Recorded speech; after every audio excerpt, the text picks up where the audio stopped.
warm welcome to Market Pulse by SC Securities and Daily FT. As usual, our effort is to give you a better pulse about the equity markets of Sri Lanka. Sri Lanka is going through some challenging time as we speak. Unprecedented challenges required collective solutions. Today's program is very special. There are 7 stockbrokering company research heads coming on one stage to share their insights with you. I'm Dilusha Gamage from SC Securities, and my co-host is Nista Kasim, the editor of Daily FT. And let me welcome the panelists. From my right-hand side, Hasita Leenage, the head of research, Capital Trust; Mahesh Udugampola, head of research, SoftLogic Stockbrokers; Charita Gunasekara, head of research, SC Securities; Dimantha Matthew, head of research, First Capital; and from my left hand, Nusrat Mohideen, manager research, Bartlett; Naveed Majid, senior vice president research, Asia Securities; Shehan Kure, director, head of research, Equity Stockbrokers; Salia Gamagedara, manager sales, SC Securities. With that introduction, let me hand over controls to my co-host, Nisa. Thank you very much, Dilusha. After a 2-week recess, which had been controversial as well, market will open in the next 1 hour. And today, this panel, eminent panel, will try to sort of guide us as how, in their perspective, how should investors look at the market going forward. And I'm sure we will have some very frank exchange of views. And I will invite everyone, each of the head of research to share their perspective and also say, give reasons to, in terms of whether it's a buy, sell, or a hold decision in a broader perspective. So I start with Hasita in terms of giving the perspective from the Capital Trust research.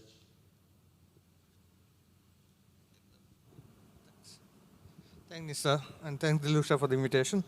So let me start off with the current reason for the market jitters. Today is the first trading day after the policy meeting on the 8th of April, if I'm not mistaken. So today we'll see investors digesting the increase, the unprecedented 700 basis points increase in policy rates.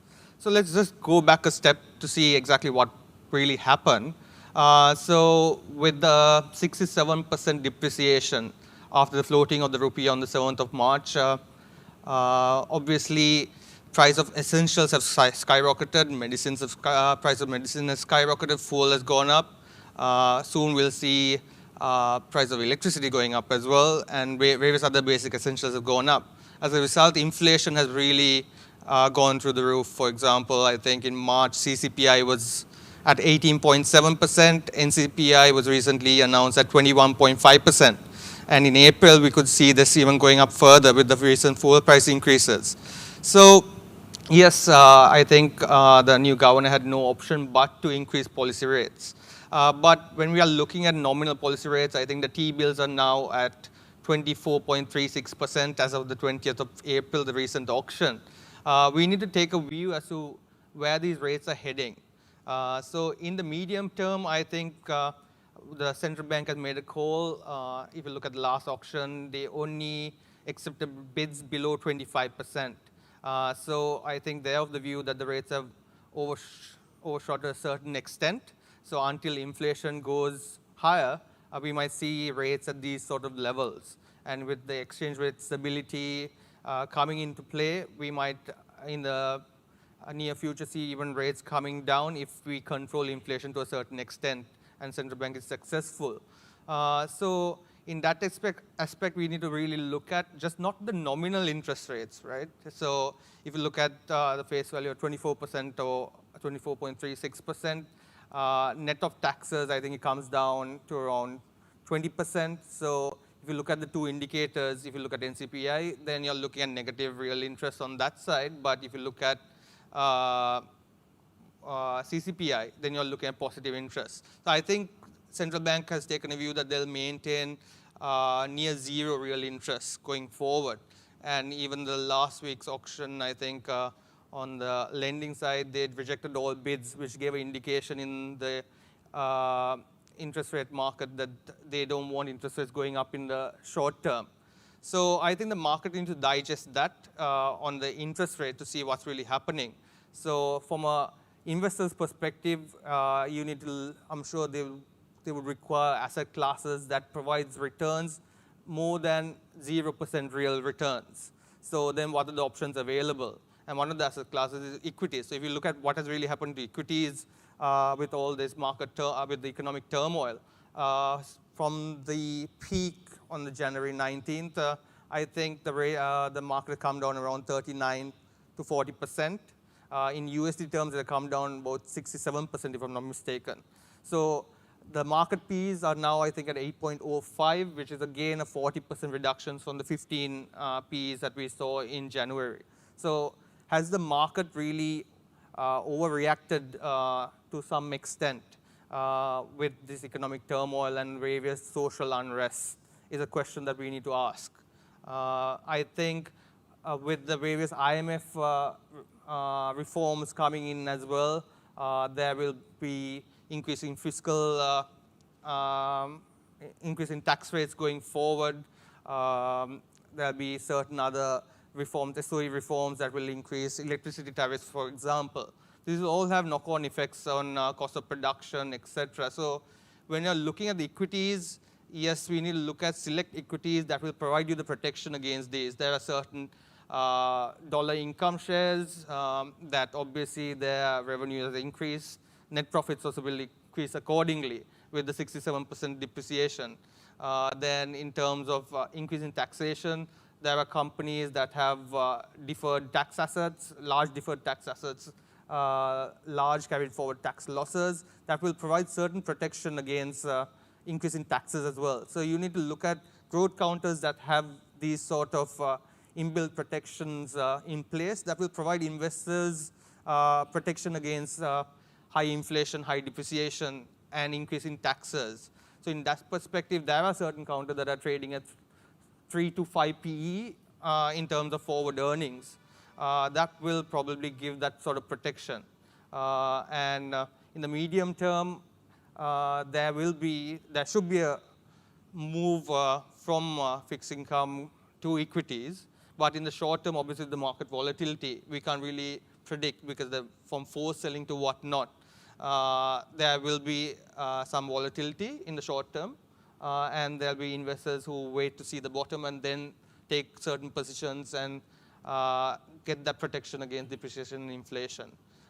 So those are my views on that topic and where we will head. Mahesh Udugampala from SoftLogic Stockbrokers. So basically, there has been a lot of uncertainty around the economy and the markets over the last couple of months. And to curtail inflation and to have more stability, we have seen the policy rates being increased by 700 basis points. And right now, the question is whether what sort of investment strategy that investors need to look at.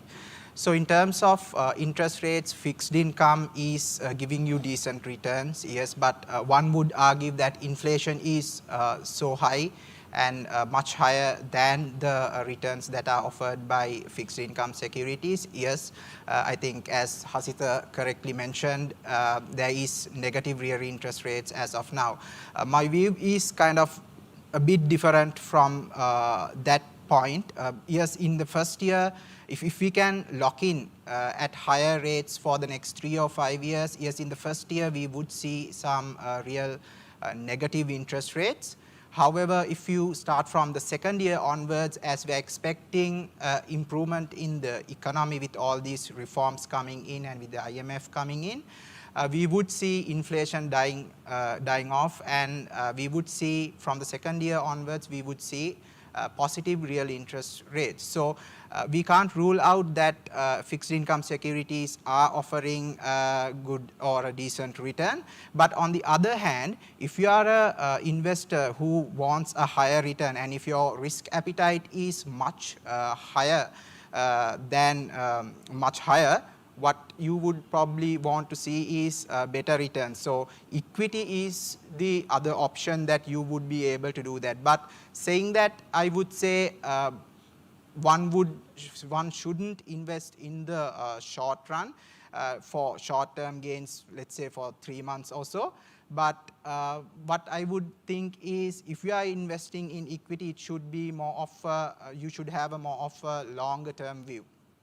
And why I'm saying this is basically right now, in order for us to see a major improvement in the economy or in the economic indicators, it will take some time, because right now the government is looking at restructuring its debt, and they need to do certain reforms. They need to implement those reforms in order to meet the requirements of the IMF. So it might take some time. So probably if you are investing in equity, probably you need to look at a more longer term view.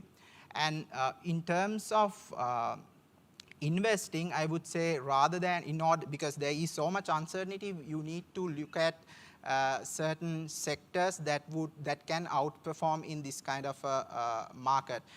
So the strategy should be to look into sectors that can do well in this in a crisis like this. So certain sectors like export counters, and also sectors that are exposed to tourism and real estate would be good investments as of now. And also what we have seen in the examples of other countries which has gone through similar crisis is that after a certain period, when we see an improvement in the economy, we would see markets performing extremely well. And there are certain counters despite the crisis. One other sector that I would like to mention is commodities, because there is there is high inflation in the economy, and commodities would give you a better hedge compared to some of the other investments in these kind of scenarios. So that's my view on the economy and the market. Thank you very much. I move on to Charita Gunasekara from SC Securities. Right. Thanks, Nisa. Thanks, Dilusha. So both the previous speakers, Hasita and Mahesh, mentioned about the macro conditions. As they mentioned, the interest rates are giving negative real returns. NCPI is around 22%, CCPI is around 18%, whereas the treasury bill rates around 24%.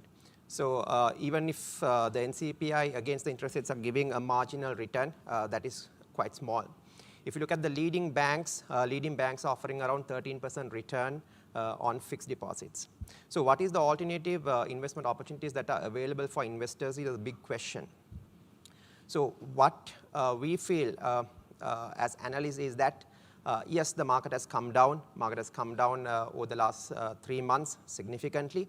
And if you look at the share prices, most of the fundamentally strong shares, the prices have collapsed in the ranges of 50 to 60%.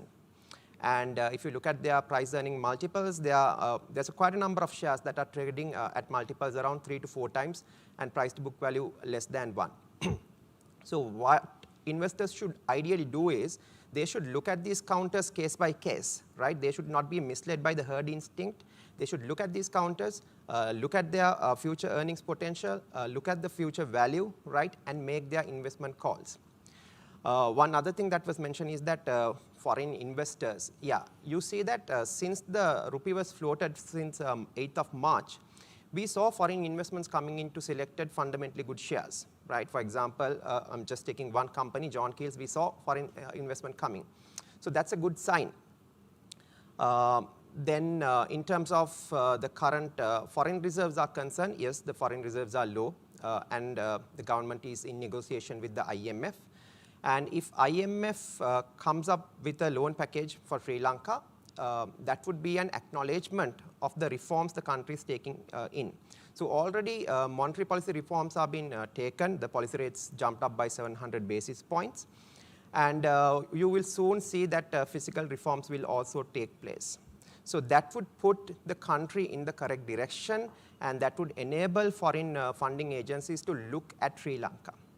So when that happens, people will gain confidence, especially after the IMF loan being granted to the country at a future date. So that would give the necessary confidence and the impetus for foreign investors to come and invest. So I think it's an opportune time for investors to collect fundamentally good shares. As both the previous speakers mentioned, I think export-oriented companies are kind of insulated against what we are seeing in the market, right? There are certain companies where like 90% of their revenue is coming in the form of foreign exchange. And there are quite a few other companies who are generating like 50 to 60% of their revenue in terms of foreign exchange. So those companies are the ones investors should look at right now, and they have actually come down in value. For example, I'll quote another company, Haley's Group. You see that their price earning ratios have come down. So this is another company which is doing quite well. So what investors should do when the market opens up today is cautiously look at their portfolio and see, okay, these are my shares. What are the ones which can outperform portfolios to hold on to these good shares? Thank you very much. Shall I move on to Dimantha Matthew, Head of Research at First Capital? Thank you, Nista. So basically, looking at the current macro environment, this kind of economic shock is something that we've been expecting for a while. So it's basically nothing new in terms of First Capital's perspective. So from 2018 onwards, we've been going on a deteriorating path. That's why we've been mostly conservative on our recommendations. So tax cuts in 2019 has been the biggest factor that has accelerated this economic shock. So in our perspective, we've actually started becoming positive on the market. So if you look at the last 6 to 8 months, we've been significantly negative on the market, basically recommending to sort of cut portfolios from last August onwards, 65% to 50%, and then as close as March, we were recommended to cut about 90% of the portfolio. So basically, what we were expecting is this kind of a economic shock. So our focus was to preserve the capital of the investors and get them ready for this kind of a shock and this kind of a uptrend in interest rates. So something that we didn't factor in to our worst case scenario is the change in governor, where we've gone on to a more aggressive path of monetary policy and the public unrest that is there in the market. So all these factors are additional factors which are worsening the worst case scenario. So basically from that point onwards, what we are looking going forward is something positive. So if you look at it, 9,000 to 10,000 for the all share price index was our ultimate target for this year, and with the index now coming below this point, basically we are starting to recommend investors to add shares back into the portfolio, but there is no hurry in adding shares into the portfolio because the interest rates are significantly high, and as some of the analysts also mentioned, things are likely to get worse before they get better. So we are expecting negative GDP growth for this year, and with that inflation also is likely to probably worsen. We are expecting somewhere around 26 to 29% of inflation by around June, July, which will basically worsen the current situation, and it may worsen the shortages. So what should you do as investors? We believe that you should be taking advantage of this current situation. There could be a dip in the market, so take advantage of that dip, try and buy into the market. And what do you need to buy into? Specifically risk averse assets is what you need to go into. Even in the stock market you have those kind of assets. Investors could go into things like dollar income companies. So with the heavy depreciation, there is likely to be a huge advantage there. Then you can go into depressed assets like the banking sector counters. Then you have life insurance companies which benefit when interest rates move up. So there are a number of assets that you can actually go into even in this kind of situation. This kind of economic risk is nothing new to Sri Lanka. We've gone through this in 2001, 2008. So with that experience, we know that there is likely to be a bounce back. Beyond June, we are likely to see a IMF program coming in. We are likely to finish off the debt restructuring. So aim at those. With those, there is likely to be uptrend in the market, but obviously it's not going to be an overall uptrend of the whole market. So it could be specific shares that you could be looking at. We saw this even in the downtrend in 2011-12. Basically where we saw high dividend yielding counters significantly increasing value in the downtrend of the market. So that is something that you can expect in the overall market, and that's where you should be going into. So gradually and very slowly accumulate stocks and invest for the next 3 to 4 year time period. Thank you. Thank you very much, Dimanta. Fairly comprehensive. And we got a fair idea from the right-hand side of the panel. I'll move on to my left-hand side, Nusrat Mohideen from Bartlett Religia Securities. Yes. Thank you, Nista. So I think everybody in this panel has already spoken about IMF and interest rates moving up and inflation, so I'm not going to touch too much on that again. But I think, yeah, like everyone here said, market is opening after 2 weeks. So I think the question most people have right now is, has the market hit rock bottom, or are we going to look at a further decline? It's actually hard to say how it's going to react. So many things have happened within the last 2 weeks. We have seen political instability building. On the other hand, we have seen some changes in the right direction that has taken place. So things can go either way. It really depends on how the investors will look at it. We can't rule out the fact that political instability may play a greater role in investors being, may see a little more panic initially. But then after some time, I think there is a lot of opportunity in the market. So we did see the market give a 74% return last year. And also I have to touch the fact that even during turbulent times, even during the pandemic, companies have come out strongly. They have sought different ways of operating. So I don't see this situation any different. I think this first 2 quarters of this year is going to be very, very challenging because of the inflation rates and interest rates going up, and also world over freight rates going up, and everything having an impact overall, not only for Sri Lanka, for around the world. So having said that, again, I also agree with most of the panelists here that there is a lot of opportunity, especially on dollar-based earning companies. Of course, there's a natural hedge, but then again, we have to remember that there are operational difficulties that most of these companies are going to face.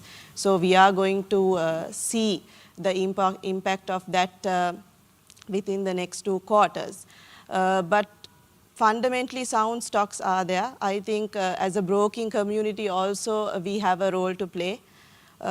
Institutional investors, high net worth investors, they are usually informed investors, I believe. So it's the retail investors that we need to educate, because they are the investors who eventually get their fingers burnt. So it's our responsibility to educate them, and what I would say is speak to your investment brokers, speak to your research units, see what are the sectors that can benefit. At this time, it's actually hard to say which sectors are going to particularly benefit and particularly go the other way around as well. So what I would say is speak to your research units, take informed decisions before you can move into the market. So there are sectors, there are stocks that can have a benefit, but I would say not in the short term. Take a more medium to long-term view is what I would say. Thank you. Thank you very much, Nusrat. I'll move on to Naveed Majid, Senior Vice President, Research, Asia Securities. Thank you very much, Nista, and thank you very much for inviting me to this panel. And as Nusrat mentioned, I think most of the other panelists touched on the macro front and the macro indicators, and I'm in agreement with most of what they mentioned.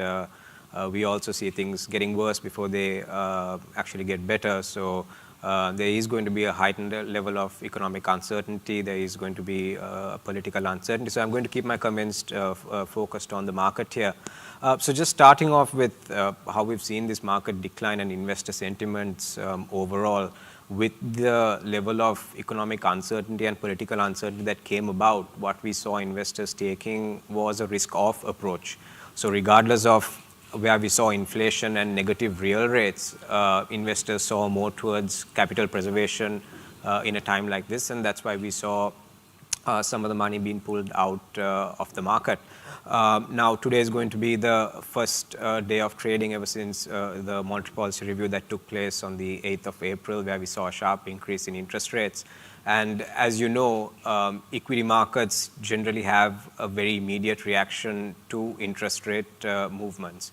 Now, for us, we've not had the opportunity to give the market to make that adjustment over the last 2 weeks. So naturally, with fixed income becoming a more attractive asset class than what it has been over the last 2 years, realistically we can expect there to be some amount of weightage in the portfolios being put towards fixed income. So in terms of expectations for the market this week, I think investors should expect this adjustment in the market to come about. But having said that, as any smart investor should do, they should always diversify their portfolios. And with the sort of decline we've seen in the equity markets over the last couple of months, down almost 50%, we've seen certain stocks down 50 to 60%. This provides a very apt entry point for investors to get into and to diversify their portfolios also to equities, and gives a very good opportunity to bottom pick. So how do you look at or how do you approach stock picking in a market like this? And I think, as mentioned by some of the previous analysts, I think one of the obvious or one of the more attractive sectors to be exposed to at this point is going to be the counters that are dollar exposed. And you're going to see their earnings improve purely on the FX growth that's going to come about. Maybe to an extent you might see on the freight side or on the volume side, given global tightening of conditions, you might see some decline on the volume side, but overall with the FX growth, you're probably going to see a growth in their earnings. So I think that's a no-brainer in terms of exposure to USD-based counters. But on the other hand, again, I think one of the challenges investors are going to face in this market is how the level of economic uncertainty is going to feed into equities and the corporate performance. I think Nusrat also mentioned you're going to see, there's going to be an impact on the demand side for companies, coming from an impact from a reduction in real purchasing power. On the supply side also, you're going to see the impact coming from issues such as the dollar shortage, such as energy interruptions. So the extent of this impact is really, it's too early to kind of judge, and over the coming quarters we're probably going to see. So an approach investors can take to looking at stock picking is to look at how resilient some of these companies are, their balance sheet strength and their capabilities of weathering the storm and going through an economic crisis. Another way to look at stock picking in this market is to stress test some of these companies to their absolute bottom fundamental values. By doing this, in a market like this, you can actually judge to see if a company falls within their absolutely fundamental value, which means that it's going to be a no-brainer when it comes to picking a stock like that. So these are some of the approaches that investors can look at picking, approaching stock picking, and we from Asia Securities will be publishing a report on this. And so yes, that's my overall view on the market. Excellent. Thank you for that perspective, Naveed. I move on to Shahan Kure, Director and Head of Research, Acuity Stockbrokers. Okay, thank you, Nista. So some of the other panelists touched on the interest rate hike and the negative real returns on fixed income. So from an asset allocation point of view, looking at allocating from equity to fixed income, it really depends on your inflation expectations going forward, whether fixed income is attractive at these levels. So at the moment it's negative, and we see the country's economic problems are quite serious, so it's not something that can be solved with a one-off rate hike. It also depends a lot on your fiscal framework, and we are yet to see any clarification on that, because you're running almost near double-digit fiscal deficits funded mostly through central bank financing. So the current steps that are being taken in the right direction in terms of the policy rate hike and allowing the auctions to set the risk-free rates, it's a step in the right direction, but that'll need to continue for 3 to 4 years at least. So there's still a lot of room for fiscal and monetary slippage going forward. So we think real interest rates are going to be challenged for quite some time. So in the context of largely negative real interest rates, you would need to be invested in equities. So obviously we understand that in the current volatile scenarios, probably investors should take some chips off the table and have part in cash or in short-term fixed income. And in terms of the market and valuations, so when interest rates go up, it's normal that stocks valuations need to revise down, and we are seeing that not only in Sri Lanka but globally as well. With the bond markets have lost about $7 trillion in value with interest rates going up globally, and stock markets are also re-rating down.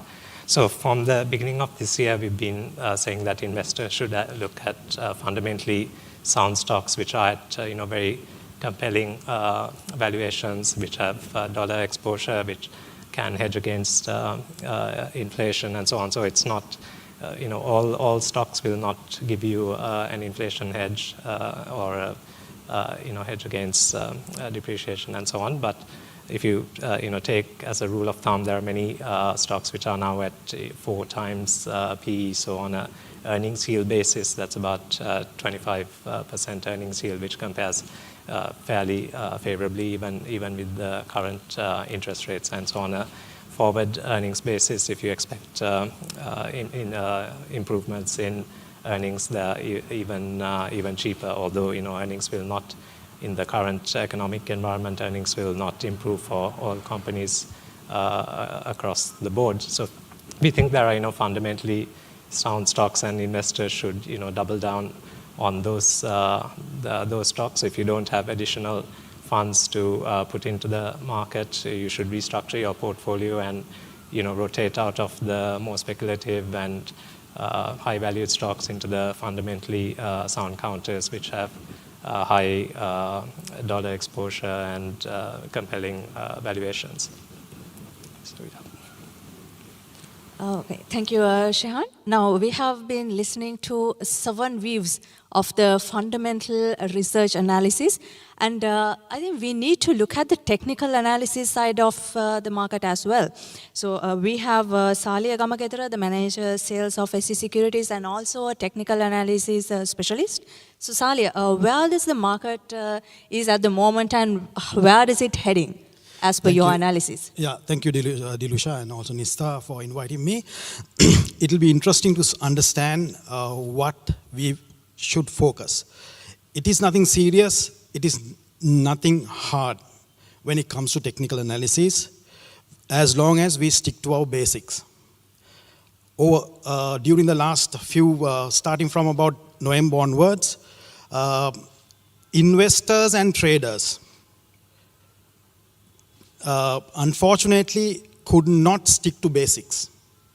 But this is an fantastic opportunity to go back to the basics.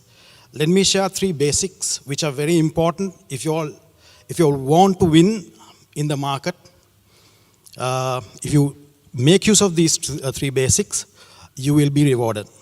Number 1, understand the overbought and the oversold situations and the psychology behind it.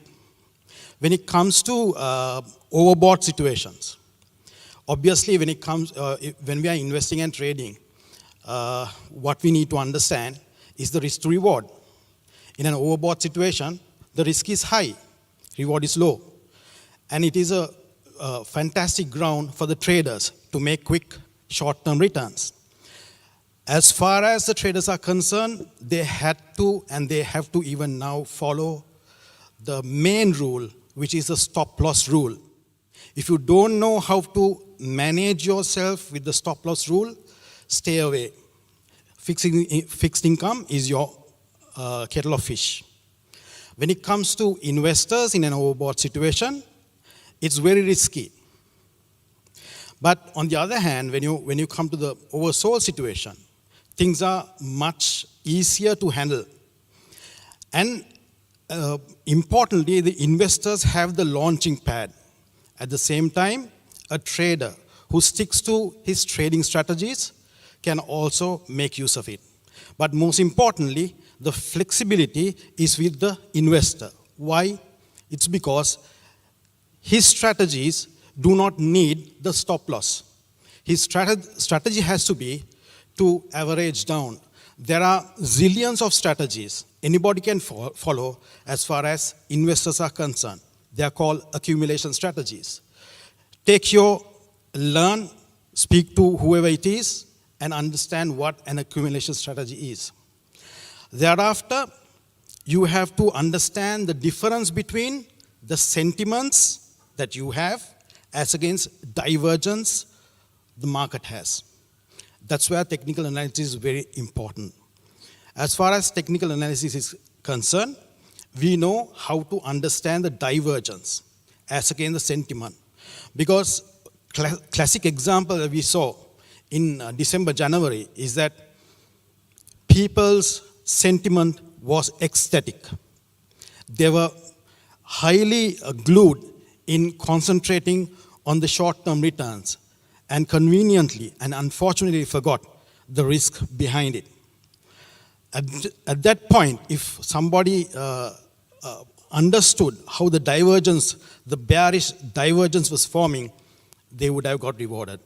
Now, in an oversold environment, what is important is to understand how the bullish divergence is taking place. And there are so many counters that we can see.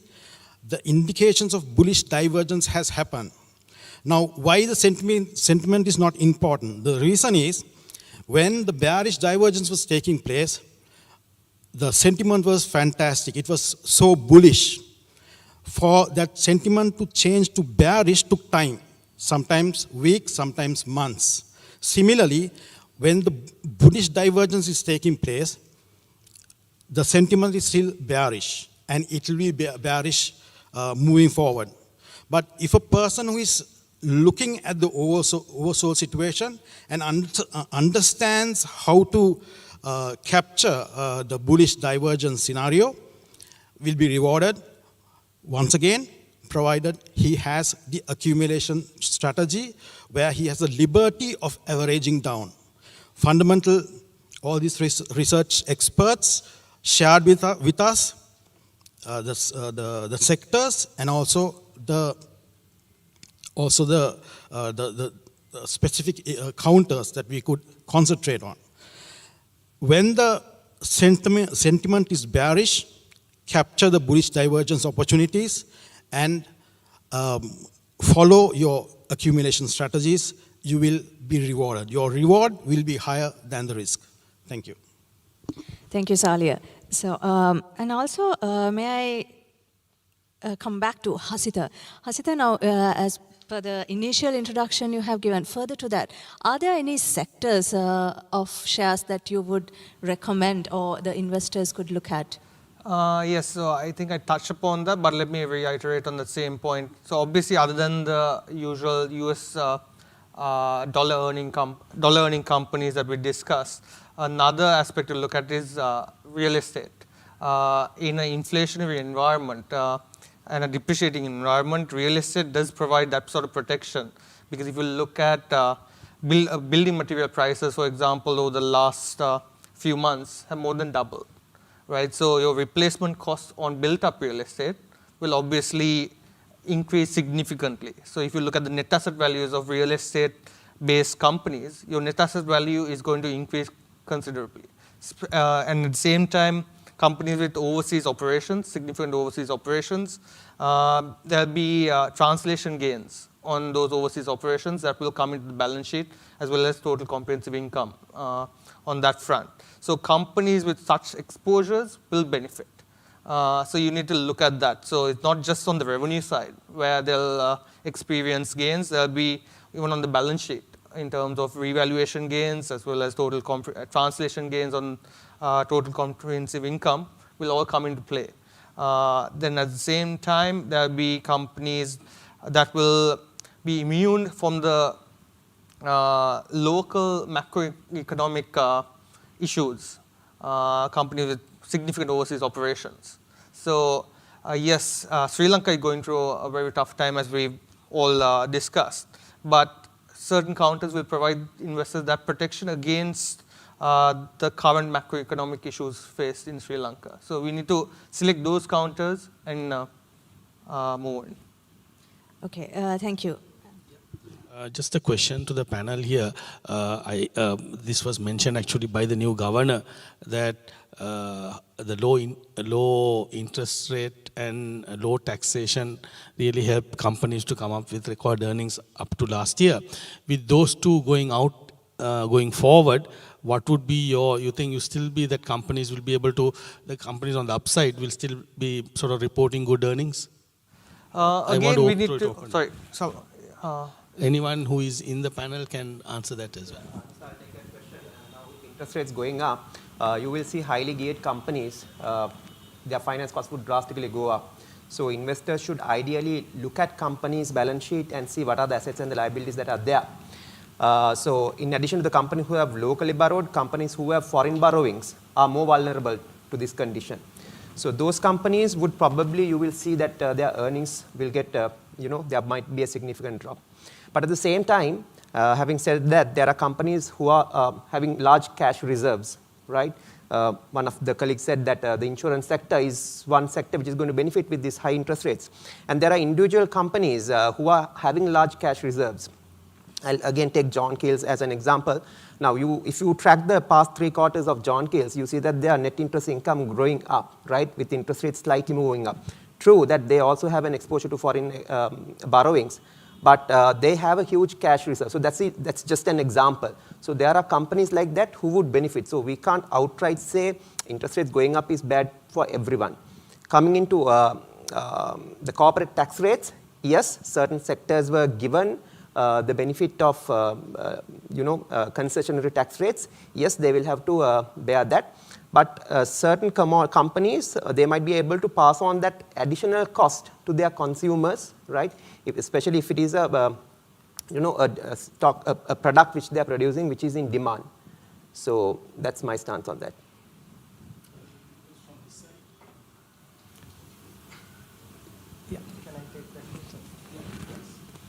I've been focusing mostly on the long term for the investors. So this specific question has an element, a short term element as well, something that's going to happen this year. So higher interest rates and obviously higher taxes. Basically, again, I'll be very frank and very blunt here. So if you look at the market situation today, most investors are looking at whether the market will move up or down today. So obviously, there's no reason for the market to move up today. So definitely, we are likely to see a market dip happening. But then, as an investor, what should you do in such a dip situation? So we know that interest rates are moving up, and we know that taxes are also going to move up. So your ideal strategy should be an accumulation strategy. Now, for investors who've been following First Capital and acting upon its strategies would have already basically sold out their portfolios and ready with their cash. So now is the time to start reinvesting that cash, looking at the next 3 to 4 years. And there's no real hurry to do that as well, because already we've only increased our equity allocation from 10% to 25%. So which means we are waiting for things to settle down. So that's what you should do. So at the moment, you can't really find a bottom of the market. If you are going to wait till the bottom, it will be similar for you to wait until the top. Nobody really finds the top of the market and sells 100% of their portfolio at that point of time. Similarly, you won't be able to find the bottom of the market as well. And even if you find the bottom, you won't have quantities to buy. So what should you do? As an investor, you should be gradually accumulating stocks. So next 6 to 8 months, you should be slowly moving into equities and buying stocks mostly into defensive counters. So the ones that I've mentioned, the dollar income companies, the dividend yielding companies, life insurance companies, all these I factor in as defensive counters. So you should gradually move into these counters and start accumulating into the market.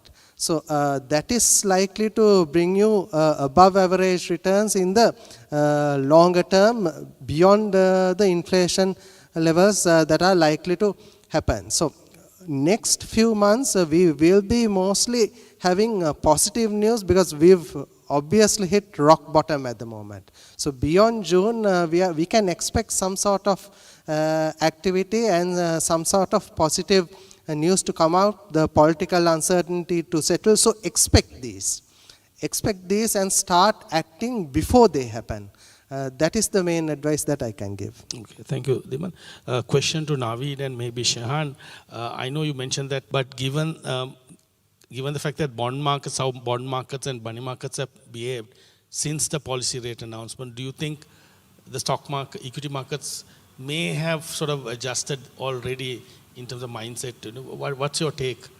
Or is it going to be just like any other day, just soon after a policy rate hike, will the market behave that way? Or yeah, so I think to answer your question, I think I mentioned earlier, I think equity markets generally have quite an immediate reaction to interest rate movements.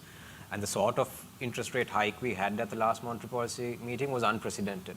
And we've not given the market to react to that. So I think from an immediate perspective, I think what you can expect this week is for the market to make that adjustment. I think that's something you are going to see. Yes. Any learnings from the fact that any learnings from the bond market, how the bond markets have behaved to the policy rate? I mean, Shahan? Yeah, I think probably the longer tenor bonds, we've not, I don't think we've seen very heavy trading on those. It's only on the shorter end. But I think, the bond markets will be looking, also will be looking for signs of what's happening in terms of the fiscal roadmap and the IMF bailout and the debt restructuring and all those other factors.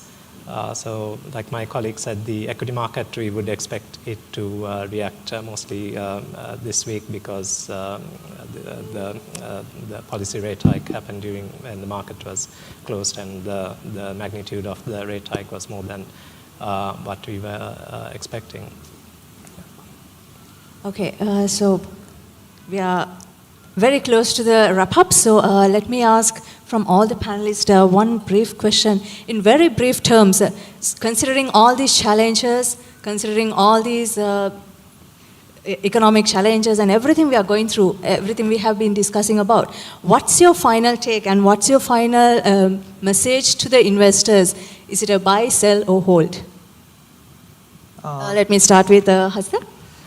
So as everyone mentioned here, today, tomorrow, there's going to be a negative reaction to the policy rate hike. So I think it's best investors use this opportunity to enter into companies that will give certain preservation and are mispriced at the moment, and use this opportunity to collect fundamental strong value counters that will appreciate faster than the index going forward. That should be a strategy at the moment, given the current sell-off. Okay, Mahesh?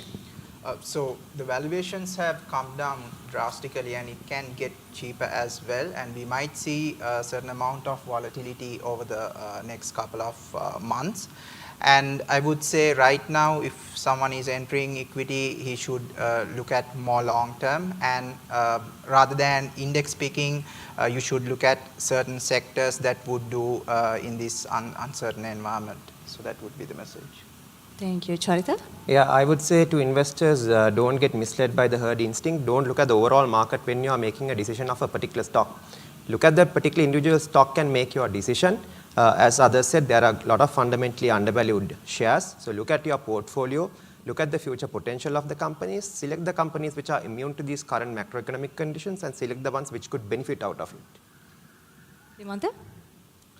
Yes. So basically, it's we're looking at some sort of a bloodbath similar to what we've seen previously in the last 2 weeks as well. And so be a prudent investor and don't follow the herd and don't get into this panic selling attitude. You should be a bargain hunter collecting within this bloodbath.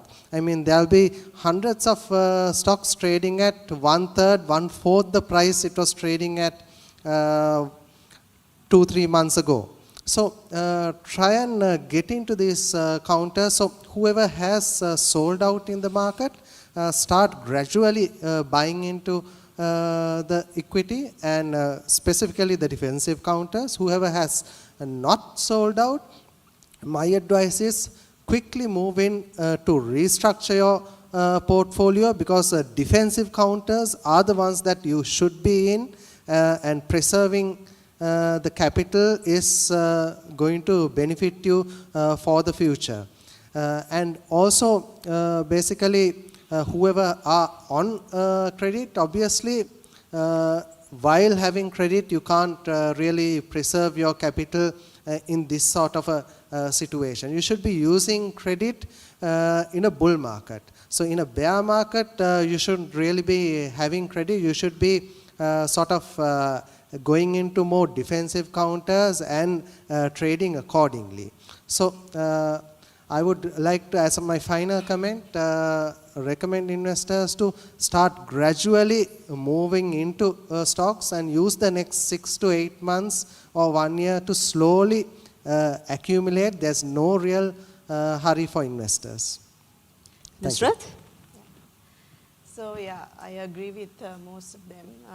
What I would say is if you are in cash, then there is no hurry. Yes, watch the market because there can be a lot of bargains. At the same time, I would also tell investors to do their own homework. I think most of them did burn their fingers because they do not do that. And like many of them said, they follow the herd instinct. So rather do your homework, be informed before you take a decision, speak to your investment advisors and analysts before you do so. And I would also say this is a time to, it's a more accumulation time, and it doesn't have to be done immediately. So take your time and do that. There is a lot of bargain going on. So you have to pick your stocks likewise. That's what I said, do your own homework before you do so. Navid? Yes, I mean, echoing the same sentiments of the previous speakers, I think we are going to see a heightened level of volatility in the market this week and maybe in the coming weeks also before we start to see some stability. If investors are already invested in, fundamentally strong counters that have, strong balance sheets that would likely be resilient, then, I mean, it's always advisable to, hold through this period. If you are heavily leveraged, to an extent, it will make sense for you to deleverage a bit, especially given that the rates are higher, but obviously not to follow a herd mentality if you are invested in strong counters, to keep holding on to that. And lastly, with the sort of adjustment you're going to see in the market this week, the market is going to be ripe for bottom picking. You're going to see some of the stocks reaching that long-term support trend line, reaching that fundamental value, which will provide really good entry points for the medium to long term. Not just for capital gains, but also for very strong dividend yields in the future. So I would say investors should pay close attention, do their own research, and I think it's a really good opportunity to enter the equity markets at this point. And Shahan? Yeah, so broadly echoing the same sentiments, I think we are probably likely to see a lot of selling pressure from investors who are on margin and so on. So it's a good opportunity for investors who have a more long-term outlook and holding power to bargain hunt and pick up stocks at very cheap valuations. And definitely they will pick up over time. And where you make outsized gains in equities, when you see bloodbaths like this, and you pick up these stocks at very good values and hold them for a while. So this is an opportunity for that. Yeah. Last but not least, Salia. Blood is on the street. Seize the opportunities before it dries. Thank you very much. And I would like to thank the lady and the gentleman here to spending your time in the morning, and also at the most crucial time that the investors would require a direction. Thank you very much for joining with us. And also, the challenges are inevitable, risks are inevitable. Whoever is finding the opportunity, identifying the opportunity, and acting upon it would be the real winners. Nista, anything to add? On behalf of Daily FT, thank you very much for everyone for taking a risk actually in pre-market, coming and giving your own perspective. So we heard about bloodbath, so much negativity, but also there's also a ray of hope in terms of undervalued stocks and a lot of, going forward, a lot of positive news expected. I think as promoters of capital market, we would like to see bloodbath as well, and hopefully green close by afternoon if possible. I'm sure the investors are going to make the decisions eventually, and let's see how they will behave today. And I'm sure all our panelists gave valuable insights, both for mature investors as well as retail investors, and for those who are yet to make entry to equities. So this is the time, as many of the people, experts said. But let's see how the market behaves today. And I know we are in for some exciting days and weeks ahead. So thank you very much to everyone, as well as thank you for Dudisha as well. Thank you very much, ladies and gentlemen, for being with Market Pulse. Thank you very much.